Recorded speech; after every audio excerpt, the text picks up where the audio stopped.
Young Guru's probably one of the most influential ears, voices, minds in the music industry today. He's responsible for some of the biggest records. Most of Jay-Z stuff comes out through Young Guru. Most of Kanye, most of what you hear on the radio, I like to call him the sound of New York. He doesn't like to take that on, but I like, this is the sound of New York musically. But not only is he a powerful force in the music industry, like he decided to stay home in Newark so his people could benefit off of his value. So his children knows what it is to grow up around their own people. And that right there in and of itself is something very, very powerful and to be commended. But he's a brilliant mind and he's showing me how to maneuver through the beast. Young Guru. For me, the corporate system doesn't owe me anything. I'm very aware and I understand exactly the situation when I walk into it. I don't have love for that corporation don't have love for me.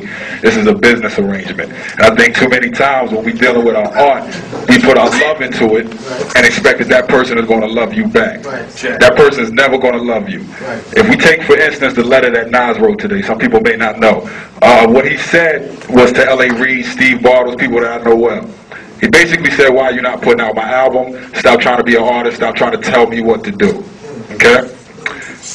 The problem is that they told Nas that album won't count against him owing Def Jam albums. When you sign with a label, you don't sign for one album. You sign for 7 albums. Right? So the album that he wants to put out, which is called Lost Tapes, wouldn't count against those 7 albums. So he don't want to put it out. And basically, they're pimping you even further, okay? Just to give you some background, some information, one thing that the brother said that I do disagree with is, he said that the contracts are still the same from 50 years ago, and they're not. They've gotten worse. They have. What we're dealing with now is the emergence of independence, right? And the emergence of the internet. So people are finally waking up to these things that I've been saying for, I say about 20 years, that you don't need a record label at all whatsoever. I work with them. I know I don't need it. So they're finally starting to see all these artists who are reaping the benefit off of putting their music out independently. So what did these labels do? They furthered the situation and said, okay, we used to just sell your music and get a percentage of your music, but now you people are making too much money off of these ringtones, your live show, and like a good slave master, they said, I need to lock down my slave. So now they come with these 360 deals, which means that I own you completely, meaning that if you put out an album, you get popular, you go do a show, I get 10% of that. If you sell t-shirts at that show, I get 10% of that. If your music gets into a movie, I get 50% of your mechanicals. They want to own you completely. So this is the reason why you won't see progressive people like Lupe Fiasco come out anytime soon, because he's not going to sign that deal, or Nas, because these people are intelligent people. So in answering your question, the corporation doesn't owe me anything. What I owe my people is to warn them about the corporation. You understand what I'm saying? From a music level and from so many different levels. That's a great segue into corporations, period, because so many times we, like you said, mystify our enemy, right? These are not mystic people. These are real individuals that wake up every day, put their pants on the same way you do. They just don't come to your neighborhood. You never see them, right? But these are real individuals. So now what we're doing is we're moving into a time where these individuals are hiding behind their corporation, which is the most dangerous thing you could do. Why? Because in America, a corporation is considered a person, right? But it's not a physical person. So that means that if you sue the corporation, you're not suing the man that actually did the deed. But you're saying that? I know exactly where you're coming from, but the audience may not. Okay. Go a little let me explain what I mean.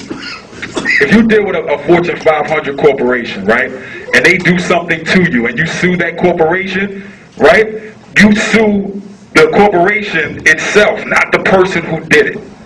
Okay, that corporation pays taxes. It acts as a person. Legally, that corporation is a person, but it's not a person. You understand what I'm saying? There are men that run these corporations, that hide behind these corporations for their vested interests. Okay? And they're not, too many times we use these words, Illuminati, Mace, whatever you want to call it, right? These people have real names. I grew up in Delaware. I know DuPonts, right? There's real people whose families historically have locked down America. That's right. Okay? They're not about to give up that power anytime soon. That's right. Okay? If you are of the Rothschild lineage, you're going to do everything that you can do to maintain your grip on the world. That's right. The same way that if me and this brother built a company from scratch and now my kids run it, I'm not letting somebody else come in and deal with this company. What does that tell you? Don't deal with the company.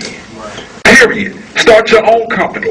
This is the perfect time for musical independence. The perfect time. This brother said a great statement that you can make a living selling 5,000 units. If I make a CD, I sell 5,000 units, that's $50,000 in my pocket.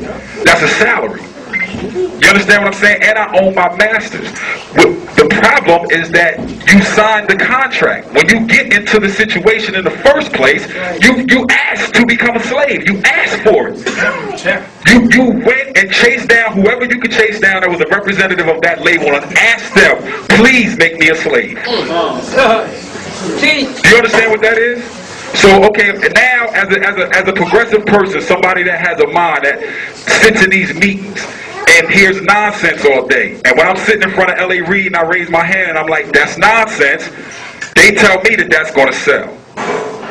That's the whole response. The company doesn't care, righteous, unrighteous, they care about money. Period, point blank. If you look back at hip-hop in 1989, Righteous was selling, so they was down with Righteous. You understand? Now Nonsense is selling, so they down with Nonsense. It's about greed and about power and control, and they really, really, really see the end coming. The end is coming. 10 years from now, these record labels will not be here in the capacity that they are now, because it doesn't make sense. It doesn't. If I'm an artist, I would not sign to a major record label at this point, because I do all the work. I go find the artist, I make the beat, he writes the rhyme, I record everything, I mix it, then I have to hand it in and I don't own it, and I make 10 cents off of it. That doesn't make sense. It makes no sense whatsoever. So if I can sell 5,000 or 10,000 on my own, I would rather do that. But we as a people, the minister said it best, like, you're so impressed with the shiny Cadillac, and we're going to use the same word that he used, but you can replace that with anything. You're so impressed with this shininess that you don't see the value of being on your own. The only thing they do for you is give you a loan. That's all it is. It's a bank. When you walk in there, they give you however much, $1 million, right? You hear somebody say, oh, I signed for $1 million. They don't got $1 million in their pocket. That $1 million is used to distribute your CD. Market, promote, publicize. Right.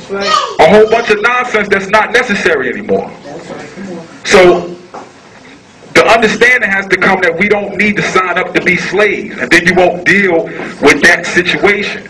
So to me, the corporate structure of music, they don't owe me anything, because that's not my parent.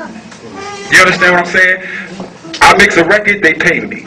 That's all I expect. I don't expect them to be progressive for me. I expect me to be progressive for me. You understand what I'm saying? And the problem comes is that there are progressive artists out there that put out great music, that teach lessons. It's the people who don't support those artists.